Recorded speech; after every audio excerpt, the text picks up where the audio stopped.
একজন বাবা তার দুই সন্তানকে আমাদের দেশেই সম্পত্তি ফার্স্ট ফ্লোর দিয়ে গেছেন, একজনকে গ্রাউন্ড ফ্লোর দিয়ে গিয়েছেন আর একজনকে। এখন যিনি ফার্স্ট ফ্লোর পেয়েছেন উনি বলেন না আমি এটা বিক্রি করবো না, আরেকজন বলছেন না আমরা ডেভেলপারকে দিয়ে দেন। এটার সুরাহা কীভাবে করবেন? এখন এটা ফ্রিকুয়েন্টলি হচ্ছে যে ডেভেলপারদেরকে না দিলে ডেভেলপাররা বিভিন্ন টর্চার করে। এবং আমরা জানি আমাদের একটা অনারেবল চিফ জাস্টিস ছিলেন, তার বাসা হলো ধানমন্ডিতে কর্নারে, এবং আমি তার কাছ থেকে শুনেছিলাম সৌভাগ্য বকরম আমার সিনিয়র সাথে যখন কথা বলছিলেন, সে কোনো ক্রমে এটা ডেভেলপারকে দিবেন না, কিন্তু বললো যে আমাকে ডায়েরি দেয়, বছর বছর গিফট দেয় এবং বিভিন্ন জন ডিস্টার্ব করে। সো আমি তো বাউন্ড এখন ডেভেলপারকে দিতে, আদারওয়াইজ আমি সিকিউরিটি পাচ্ছি না। তুমি ল পড়তে আসছো কেন? When I was in school, so আমি নিজে থেকে আইপ্যাডে সার্চ করতাম যে রেসপেক্টফুল কিছু প্রফেশন, বিকজ আমি একাডেমিক থেকে অনেক সিরিয়াস ছিলাম ছোটবেলা থেকে। দেন আমার সামনে আসে যে মানে কিছু অপশনের মধ্যে ব্যারিস্টার একটা অপশন ছিল। দেন এইচএসসির পরে যখন টাইম আসলো যে কিছু একটা ডিসাইড করতে হবে ওই টাইমে, then I feel like okay I can do it. তো জেলখানায় এইসব মানুষের জন্য, যেহেতু সবাই আমরা দেশের নাগরিক, কারণ একজন জেলে মা গিয়েছে ওই সন্তানটা দেশের একজন প্রাইম মিনিস্টার হতে পারে, তো তাকে জেলখানা থেকে তাকে বোঝাতে হবে, এরকম ফ্যাসিলিটেট করতে হবে, কাউন্সিলিং করতে হবে, সুযোগ সুবিধা দিতে হবে, যেটা একটা দেশ, এই দেশের নাগরিক।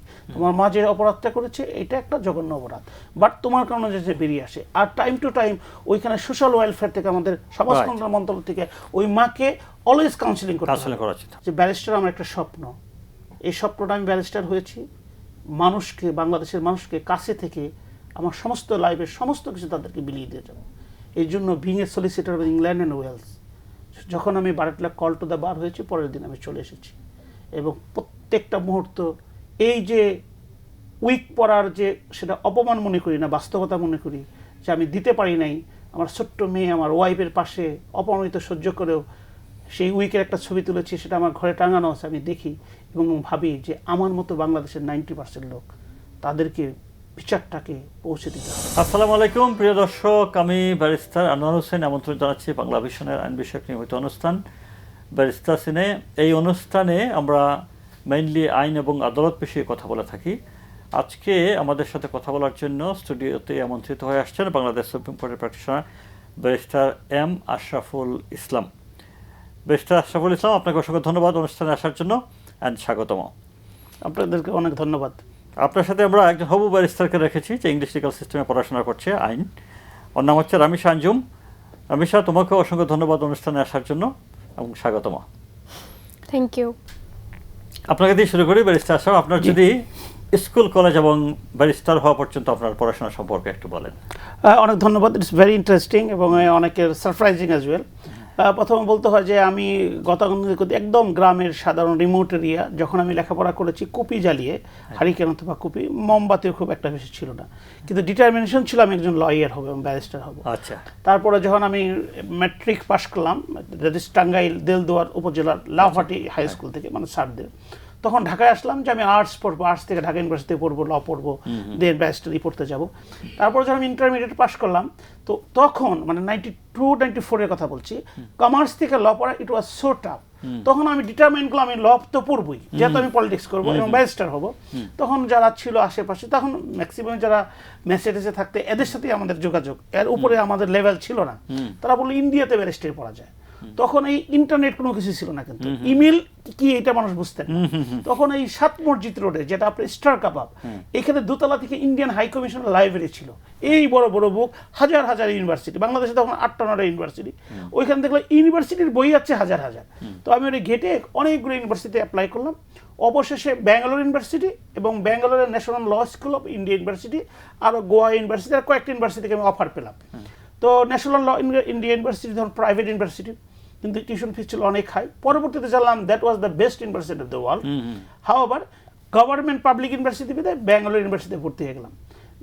তখন আমি রিয়েলাইজ করলাম যে ব্যারিস্টারি পড়তে গেলে আপনার ব্রিটিশ ল ডিগ্রি লাগে, আদারওয়াইজ ব্যারিস্টারি পড়া। তারপরে কোথায় পড়লেন লটা? তখন আমি 13 অক্টোবর 2006-এ আমি ল পড়ার জন্য ইন্ডিয়া গেলাম। ইন বিটুইন আমি নিউক্যাসল ল একাডেমি, আজকে তো অনেকগুলো ল একাডেমি আপনি দেখছেন, তখন ছিল নিউক্যাসল অ্যান্ড ভুই একাডেমি, আর কোনো একাডেমি ছিল না। নিউক্যাসল থেকে এলসিএল হয়েছে, যেটা আমার ছোট বোন পড়ছেন এবং অনেকে পড়েন। তো আমরা ওখানে আমি first year second year complete করে লন্ডনে চলে গেলাম এবং I got my seat to be a barrister. তখন বলতো যে বিপিটিসি বলতো, ভিভিসি বলতো, বিপিটিসি। কোথা থেকে এটা? এটা হচ্ছে আপনার আইসিএল, যেটা এখন city, ICSL, inns of court school of law. Yes yes absolutely. আর তারপরে কলকাতা বার কোথা থেকে হয়েছে?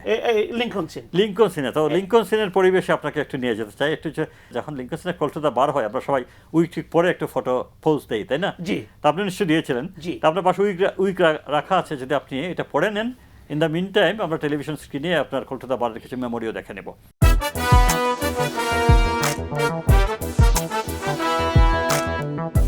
Muhammad Ashraful Islam, Jamie William Edward Holmes.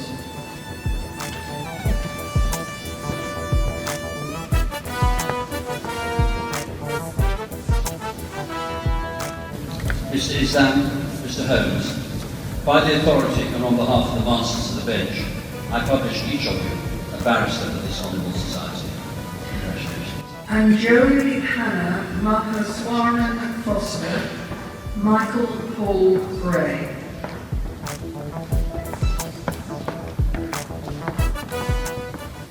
Ramiza, তোমার কাছে আসছি। তুমি কি পড়াশোনা করছো? এলসিএলএস সাউথে সেকেন্ড ইয়ারে আছি। তার মানে তোমাকে ব্যারিস্টার হতে আরো 2 বছর। হ্যাঁ। তো তুমি ল পড়তে আসছো কেন? when I was in school, so আমি নিজে থেকে আইপ্যাডে সার্চ করতাম যে রেসপেক্টফুল কিছু প্রফেশন, বিকজ আমি একাডেমিক থেকে অনেক সিরিয়াস ছিলাম ছোটবেলা থেকে। দেন আমার সামনে আসে যে মানে কিছু অপশনের মধ্যে ব্যারিস্টার একটা অপশন ছিল। দেন এইচএসসির পরে যখন টাইম আসলো যে কিছু একটা ডিসাইড করতে হবে ওই টাইমে, then I feel like okay I can do it. আচ্ছা, তোমার পরিবারে কি আইনজীবী কেউ আছেন না? No, I am the first one. আচ্ছা, তোমার বাবা মা কি করেন তাহলে? বাবা বিজনেস করেন, মা হাউসওয়াইফ। রাইট। তোমার বাবা মাকে আমার অনুষ্ঠানের পক্ষ থেকে সালাম এবং শ্রদ্ধা থাকলো। তোমাকে একটা প্রশ্ন করি, তুমি যখন কোয়ালিফাইড ব্যারিস্টার হবে, আমরা যদি এই প্ল্যাটফর্ম থেকে তোমাকে 2জন অসহায় মানুষকে রেফার করি যাদের ফিস দিয়ে আইনের আশ্রয় নেওয়ার সুযোগ থাকবে না, এরকম 2জনকে হেল্প করবে কিনা? ডেফিনেটলি হেল্প করব, ওয়াই নট। তোমার নাম কিন্তু আমরা ডেটাবেজে রেখে দিলাম এবং will contact you in due course. Okay okay, right. Okay, barrister Ashraf, আপনার কাছে সেটা নিউজ পেপার রিপোর্ট নিয়ে কথা বলি।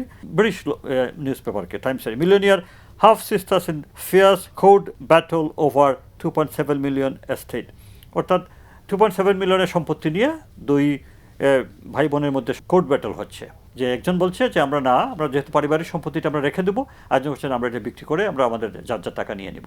এটা কোর্ট পর্যন্ত গিয়েছে আর কি। আমরা জানি যে বাংলাদেশে এইসব বিষয়ে অনেক কিছুই হয়, সম্পত্তি নিয়ে কোর্টে যাওয়া হয়। বিদেশেও কি তাই হয়?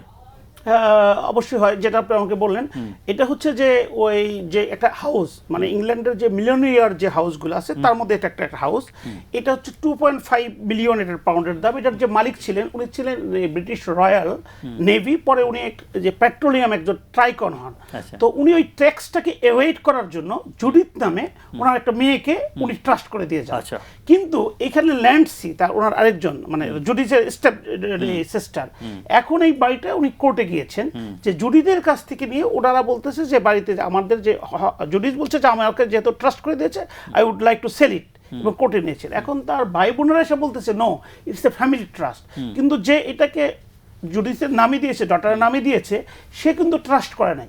কিন্তু ফরচুনেটলি উনি still survive, 95 years old, and total family they are settle in কানাডাতে। তো এইটা এখন ব্রিটিশ কোর্টে মামলা চলছে।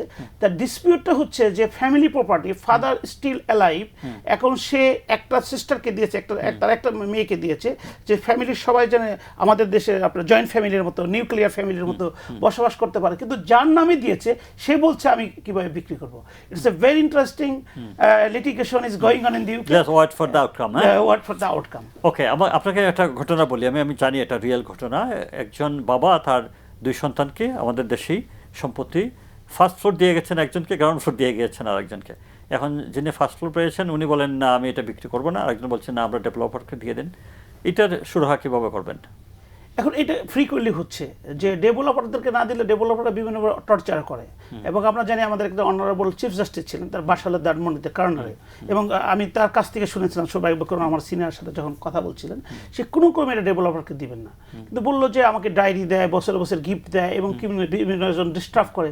সো আমি তো বাউন্ড এখন ডেভেলপারকে দিতে, আদারওয়াইজ আমি সিকিউরিটি পাচ্ছি না। তো এখন বাবা লিখে দিয়েছেন যাতে পার্টিশনটা করে দিয়েছেন যে তার মৃত্যুর পরে যেন সন্তানরা নর্মালি এই ঝামেলা নিয়ে ডিসপিউটে না জড়ায়, এই জন্য গ্রাউন্ড ফ্লোরকে দিয়েছেন এক ছেলেকে, সে গ্রাউন্ড ফ্লোর এনজয় করবে, আর একজনকে দিয়েছেন আপনার ফার্স্ট ফ্লোর। কিন্তু এখন ডেভেলপার চাচ্ছে, তো এইখানে যেটা আমাদের সামাজিক অবস্থা, দেশের রাজনৈতিক অবস্থা, দেশীয় অবস্থার ক্ষেত্রে এখানে ল তো এসে ইকুইটি, সম্পত্তির সাথে সবসময় ইকুইটি যায়, এটা আমাদের লয়ার আমরা জানি যে প্রপার্টির সাথে সবসময় ইকুইটিটা সবসময় থাকে। সাপোজ ইউকে আপনার বাংলাদেশে যদি তারা হাজব্যান্ড ওয়াইফ সমান সমান সম্পত্তি পায়, কিন্তু বাংলাদেশে আমি হাজব্যান্ড, আমি একটা প্রপার্টি করেছি আমার নামে, কিন্তু my wife she is also contributing for looking after my family, my children, so her contribution not less than me, so এইটা ইকুইটি দিয়ে কাভার করে। তো আপনি যে কোশ্চেনটা করেছেন, সেই ইকুইটিতে both brothers should be agreed to take the final decision, so what is the best for everyone, কারণ ওরা যদি ডেভেলপারকে দেয়, উনি যে ফার্স্ট ফ্লোরে আছেন ওনার অংশ তার কম পাবেন না, সেমই পাবেন, ইকুয়ালি পাবেন। আপনার জন্য আমরা দর্শকদের কাছ থেকে 2টা প্রশ্ন পেয়েছি। প্রিয় দর্শক, আপনারা যে কেউই আমাদের কাছে প্রশ্ন পাঠাতে পারেন। প্রশ্ন পাঠানোর ঠিকানা হচ্ছে baristas.in25@gmail.com। আমি আবার পড়ছি, baristas.in25@gmail.com। এই ঠিকানায় যে কেউই আমাদের কাছে প্রশ্ন পাঠাতে পারেন। প্রশ্ন পাঠালে আমরা প্রশ্নগুলো সিলেক্ট করি, তারপর কোয়ালিফাইড ব্যারিস্টার যিনি থাকেন তার উদ্দেশ্যে আমরা করে থাকি। আজকে আমরা যে 2টি প্রশ্ন পেয়েছি, আমাদের আমন্ত্রিত স্টুডেন্ট রামিশা স্যারের উদ্দেশ্য করবে, তুমি যদি প্রশ্নগুলো একটু করো। আমি এমপিভুক্ত একটা কলেজের শিক্ষক। বিগত 3 মাস যাবৎ হঠাৎ সরকারি অংশে আমার বেতন বন্ধ। আমি জেলা শিক্ষা অফিসার, জেলা প্রশাসকের কাছে চিঠি লিখে কোনো উত্তর পাই নাই। শেষ পর্যন্ত ডিজি শিক্ষা মন্ত্রণালয় চিঠি ও লিগ্যাল নোটিশ দিয়েও কোনো উত্তর পাই নাই। এখন কি রিট করব? রিট করবে কিনা ব্যারিস্টার? হ্যাঁ, এটা অ্যাবসলিউটলি রিট করবে, কারণ হচ্ছে যে রিটের ডিসিশন হচ্ছে পাবলিক সার্ভেন্ট তাদের বিরুদ্ধে, প্রাইভেট পারসন, প্রাইভেট কোন ইনস্টিটিউশনের বিরুদ্ধে রিট করা যায় না, যদিও এখানে কিছু স্কোপ আছে, কিন্তু এটা হচ্ছে অ্যাবসলিউটলি সে এমপিও মানে গভর্নমেন্টের অংশটা পাচ্ছে, এবং সে রাইটলি আপনার ইয়েকে দরখাস্ত, জেলা শিক্ষা অফিসারকে এবং ডিজিকে, ওই ডিজির দরখাস্তটাকে চ্যালেঞ্জ করে এটাকে বলা হয় inaction, writ of mandamus. So সে অবশ্যই এটাকে রিট করবে, রিট অফ ম্যান্ডামাস। রামিশা, তোমার সেকেন্ড কোয়েশ্চেন যদি স্যারের উদ্দেশ্য করো। আমি একজন প্রথম শ্রেণীর ঠিকাদার। আমি যদি সরকারের টেন্ডারে অংশগ্রহণ করে কোনো কাজ না পাই এবং আমি যদি প্রমাণ করতে পারি যে আমি সবচেয়ে লোয়েস্ট ছিলাম, তাহলে কি আমি আইনের আশ্রয় নিতে পারি এবং কিভাবে? হ্যাঁ, অ্যাবসলিউটলি আইনের আশ্রয় নিতে পারে, কারণ যে সরকারি কাজ পাওয়ার জন্য যে টেন্ডারটা, সার্কুলারটা দিয়েছে, সরকারি অথরিটি দিয়েছে, সেখানে বলাই থাকে যে সবচেয়ে লোয়েস্ট যে হবে সে পাবে, কিন্তু এখানে কন্ডিশন আছে। ওই লোয়েস্টে শুধু যে একটা কন্ডিশনে ফুলফিল করে না, তার প্রোফাইলটা কীরকম, সে ব্ল্যাক লিস্টেড কিনা, তার অতীত পারফরমেন্স কি এবং কী প্রকার কাজ সে করেছে, যদি সমস্ত রিকোয়ারমেন্ট ফুলফিল হয়, ডেফিনেটলি ওই সার্কুলারটাকে কেন্দ্র করে ওই ডিসিশনটাকে চ্যালেঞ্জ করে সে রিট করতে পারে। এটা হচ্ছে যে রিট অফ প্রহিবিশনের মধ্যে পড়বে, যে অন্যকে দেওয়া যাবে না। Thank you Ramisha. তোমার কাছে আসছে, তোমার কাছে আমার প্রশ্ন হচ্ছে, বাংলাদেশে ন্যায় বিচার প্রতিষ্ঠার জন্য তোমার মতে সবচেয়ে বড় বাধা কি হইতে পারে? Political biasness. এটি একমাত্র না, আমরা সবাই জানি এটা তো ডেফিনেটলি আছে। অ্যান্ড আরেকটা বিষয়, টাইম কনজিউমিং যে ব্যাপারটা, আমরা যাতে একটু সবাই এনশিওর করি যে আমরা জাস্টিসটা একটু আর্লি যাতে ডেলিভার করতে পারি। মানে এটা অনেক বেশি টাইম কনজিউমিং, মানুষ অনেক বেশি সাফার করে, আই নোটিস। তো সেটা করার জন্য তোমার মধ্যে জাস্ট পলিটিক্যালি যদি একটু পলিটিক্যাল বায়াসনেসটা কমাতে হবে, অ্যাজ ওয়েল অ্যাজ আমাদেরকে মানুষের প্রতি কাইন্ড হতে হবে, তার প্রবলেমগুলো ফিল করতে হবে, otherwise this is not possible. আরেকটা নিউজ পেপার রিপোর্ট আপনার কাছে পড়ি আমি, সেটা টেলিভিশন স্ক্রিনে আমরা দেখতে পারবো। হেডলাইনটা হচ্ছে, কারাগারে মায়ের সঙ্গে কত শিশু 2 মাসের মধ্যে জানাতে হাইকোর্টের নির্দেশ। কারাগারে মায়েদের সাথে কেন, শিশুরা কেন?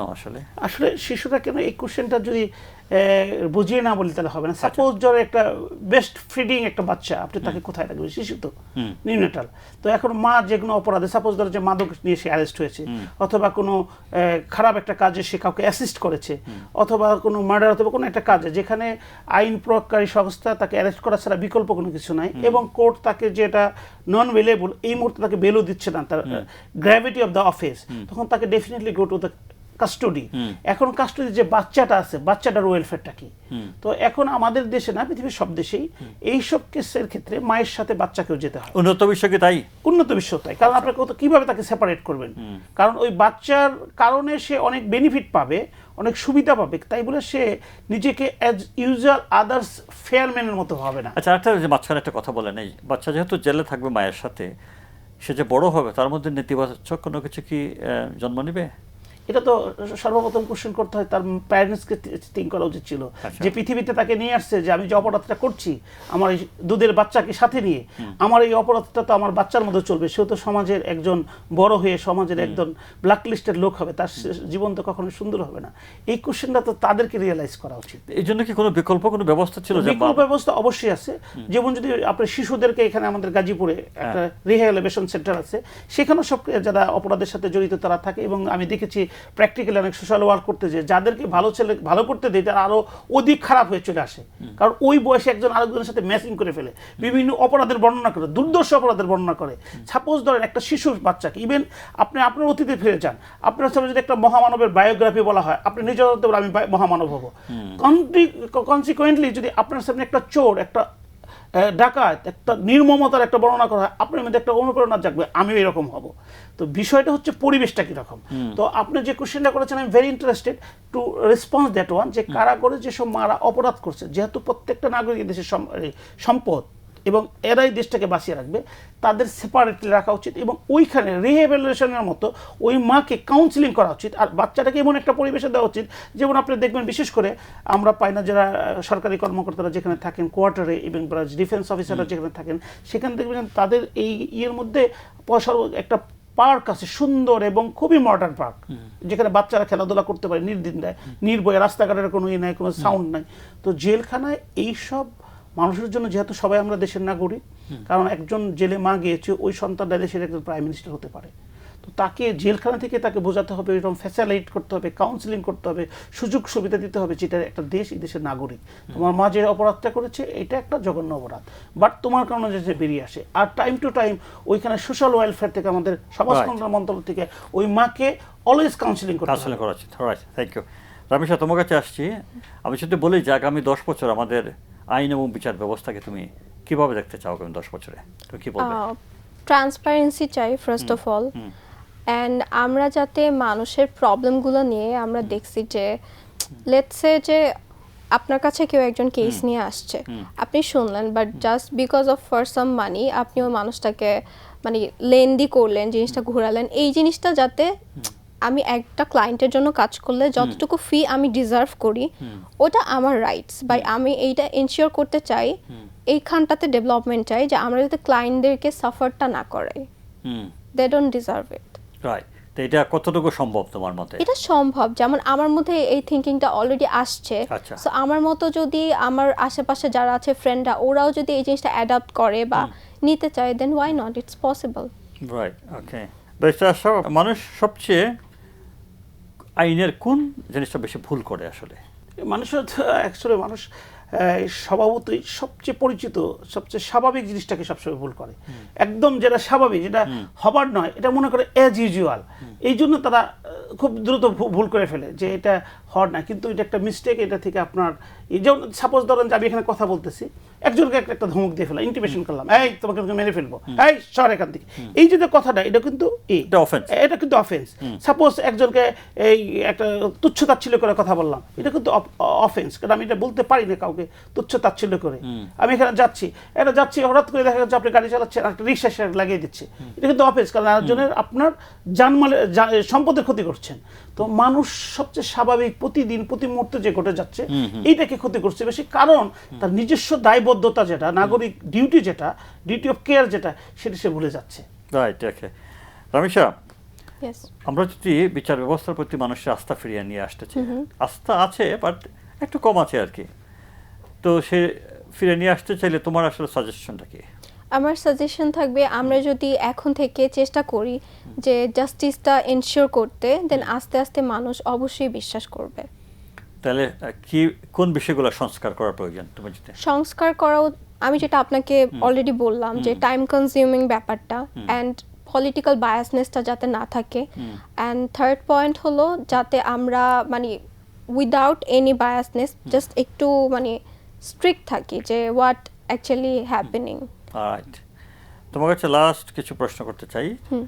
তুমি কি এমন কিছু বলতে চাও এই অনুষ্ঠানে যা তোমাকে আমি জিজ্ঞেস করে নেই? এমন কিছু হইতে পারে যে তুমি মনে করতে পারো যে আমাকে এইসব জিজ্ঞেস করলে তো ভালো হতো, বলতাম আইন সম্পর্কে। আচ্ছা, আমি আমার ফ্রেন্ডদেরকে বলতে চাই আচ্ছা, বলো। যে আই নো ওরা অনেক কনসিস্টেন্সি মেনটেন করে সেকেন্ড ইয়ারে আছে, I believe, and please be with kind with everyone because we know our struggle, we know our journey, so আমরাই তো এটা ফিল করতে পারবো। Right. Be kind. Okay, thank you. আপনার কাছে একই প্রশ্ন ব্যারিস্টার আশরাফ, যে বিচার বিভাগের জনগণের আস্থা ফিরিয়ে আনতে হলে আর কি বিচার বিভাগের প্রতি কি কি স্টেপ নেওয়া উচিত আপনার মতে? আমি ইতিপূর্বে এই সম্পর্কে বলে কন্টেম্প খেয়েছিলাম। কন্টেম্প ছাড়া কিছু বলেন না, কন্টেম্প ছাড়াই বলবো, শুধু এটুকু বলা যে সারা বাংলাদেশে আমার ওকালতি প্র্যাকটিসটাই বন্ধ করে দেওয়া হয়েছিল। তো জনগণের আস্থা ফিরিয়ে আনার জন্য যে করাপশন একদম রন্দে রন্দে জুডিশিয়ারিতে পৌঁছে গেছে। তো কিছুদিন আগে আমি একটা লাইভ করেছিলাম যে কোনো এক জাজ আজান দিয়ে ঘুষ খাচ্ছেন, তো অনেকে এই ব্যাপারে আমাকে কোশ্চেন করলেন যে আপনি তো মেলাইন করে ফেলছেন, তো আপনি কেন জুডিশিয়ারিকে মেলাইন করছেন? আমি বললাম যে trust no more under the carpet, এটা আপনাদেরকে বুঝতে হবে। এবং কি সৌভাগ্যক্রমে আমার এটা বলার পরে যখন কিছু লোক আমাকে জুডিশিয়ারি থেকে জিজ্ঞেস করেছেন, গত সপ্তাহে আপনি দেখেছেন বাংলাদেশের 3টা সবচেয়ে বেশি করাপশন হয়, এর মধ্যে বিআরটি একটা, তারপরে বলেছে পুলিশ, তারপরে বলছে আপনার জুডিশিয়ারি। তখন পাসপোর্ট অফিসে তো করাপ, হ্যাঁ passport office, sorry BRTA, passport office, and হচ্ছে আপনার জুডিশিয়ারি থার্ড। তো এখন আপনি যদি মানুষের আস্থা হচ্ছে বিচার বিভাগীয় সবচেয়ে বড় এই মোটো, যাতে মানুষ তার আস্থা ফিরিয়ে পায়, সে আস্থাকে ফিরিয়ে নিয়ে আসার জন্য করাপশন। তারপরে আমার ছোট বোন যেটা ল স্টুডেন্ট যে কথাটা বলেছে, ইটস ভেরি ভেরি কনসিকুয়েন্স যদি কারাপশনটাকে রোধ করা যায়। কারণ আপনাকে একটা কথা বলি এক্সাম্পল সহকারে, ওই আমলে যাদেরকে বিচার করা হয়েছে এই আমলে অথবা ইন্টারিম আমলে তাদেরকে খালাস দিয়ে হয়েছে, তার মানে আগের আমলে যে বিচারগুলো হয়েছিল সেগুলো অন্যায় ছিল, আর এই আমলে তাদেরকে খালাস দেওয়া হয়েছে। তাহলে যে একদম হাইয়েস্ট লেভেলে যে বিচারগুলোকে আগে করেছিল খালাস দেওয়া হয়েছিল, বিচার করা হয়েছিল এখন খালাস দেওয়া হয়েছিল, তো ওইখানেই তো কোনো ট্রাস্ট নাই, আস্থা নাই, তাহলে সাধারণ মানুষ কীভাবে আপনার বিচার বিভাগের প্রতি আস্থা নিয়ে আসবে? এই জন্য সর্বপ্রথম হচ্ছে এই কারাপশন অ্যান্ড পলিটিক্যালাইজ, এটাকে বিচার বিভাগ থেকে দূর করতে হবে, তাহলে মানুষের আস্থা ফিরে আসবে। রাইট। এই যে আপনি বললেন ছোট বোন রামিসার মতো যারা ল পড়াশোনা করছে ব্যারিস্টার হবে, ওদের উদ্দেশ্যে আপনি কি বলতে চান? ওদের উদ্দেশ্যে আমি বলতে চাই, তার আগে রামিসাকে বলবো, রামিসা ইউ ক্যান সি এটা উইক যেটা বলা হয়, এখানে very painful things I am মানে বিয়ারিং এট দিস মোমেন্ট। আমি যেদিন ব্যারিস্টার অ্যাট ল হই 10 অক্টোবর 2014-তে, আমার I didn't have that money, এটা 70 পাউন্ড দিয়ে ভাড়া করতে হতো, বাংলাদেশি টাকা 12,000 টাকা। হ্যাঁ হ্যাঁ, তো আই কুড নট, কিনতে গেলে আর অনেক দাম, কিনতে গেলে এটা প্রায় 1,003 টাকার মতো, আরো বেশি ওইখানে, প্রায় 2-3 লাখ টাকা, 2-3 লাখ টাকা। আমার এটা ছিল না, আমার ছোট্ট মেয়েকে নিয়ে আমার ওয়াইফকে নিয়ে গিয়েছি, কিন্তু ছবি তুললে একটা উইক তো পড়তে হয় ব্যারিস্টারে, যেটা আমি রাখবো, I didn't have that capacity. তো একটা চাইনিজ অথবা আপনার মালয়েশিয়ান হবে, ওদের তো চেহারা সেম। তো আমি বললাম যে please give me a week, I just have a photo. তো that girl she has given that week to me, and just যখন আমার ফটোটা নিচ্ছিল তখন তার মা সেটাকে আমার কাছ থেকে নিয়ে গেল। তো নিয়ে যাওয়ার পরে মেয়েটা রিয়াক্ট করলো তার মার উপরে এবং দিল। তারপর আমার ছবিটা আছে, আমি যতবার ছবিটার দিকে তাকাই আমি ভাবি আমি কোথায় থেকে এসেছি, আমি ভাবি আমার কাজকর্মটা কি, আমি ভাবি আমার কি করণীয় উচিত। এইটাই আমি রামিসার উদ্দেশ্যে বলবো যে ব্যারিস্টার আমার একটা স্বপ্ন, এই স্বপ্নটা আমি ব্যারিস্টার হয়েছি মানুষকে, বাংলাদেশের মানুষকে কাছে থেকে আমার সমস্ত লাইফের সমস্ত কিছু তাদেরকে বিলিয়ে দিয়ে যাবো। এই জন্য being a solicitor of England and Wales, যখন আমি বারেটলা কল টু দ্য বার হয়েছি পরের দিন আমি চলে এসেছি, এবং প্রত্যেকটা মুহূর্ত এই যে উইক পড়ার যে সেটা অপমান মনে করি না, বাস্তবতা মনে করি যে আমি দিতে পারি নাই। আমার ছোট্ট মেয়ে আমার ওয়াইফের পাশে অপমানিত সহ্য করেও সেই উইকের একটা ছবি তুলেছি, সেটা আমার ঘরে টাঙানো আছে, আমি দেখি এবং ভাবি যে আমার মতো বাংলাদেশের 90% লোক, তাদেরকে বিচারটাকে পৌঁছে দিতে হবে। তারা যদি ন্যায় বিচার পায় তাহলে দেশটা সুন্দর হবে। সর্বশেষ বলবো, আমার প্রিয় গুরু গাফফার চৌধুরী আমাকে বলেছিলেন আমার বিদায় অনুষ্ঠানে যখন আমি আসি, যে গণতন্ত্রের চেয়ে ন্যায় বিচার অনেক বেশি জরুরি একটা দেশের জন্য। থ্যাংক ইউ ব্যারিস্টার আশরাফ, আপনাকে অসংখ্য ধন্যবাদ অনুষ্ঠানে আসার জন্য। আমাদের একটা সময় নেন, আরও কথা বলতাম, ভালো লাগছিল আপনার সাথে কথা বলে। রামিসা, তোমাকে অসংখ্য ধন্যবাদ অনুষ্ঠানে আসার জন্য। আপনাকেও ধন্যবাদ। প্রিয় দর্শক, এই ছিল আমাদের আজকের আয়োজন। আগামী অনুষ্ঠানে নতুন কোনো অতিথি নিয়ে আপনাদের সামনে হাজির হবো। সেই পর্যন্ত ভালো থাকবেন। আল্লাহ হাফেজ।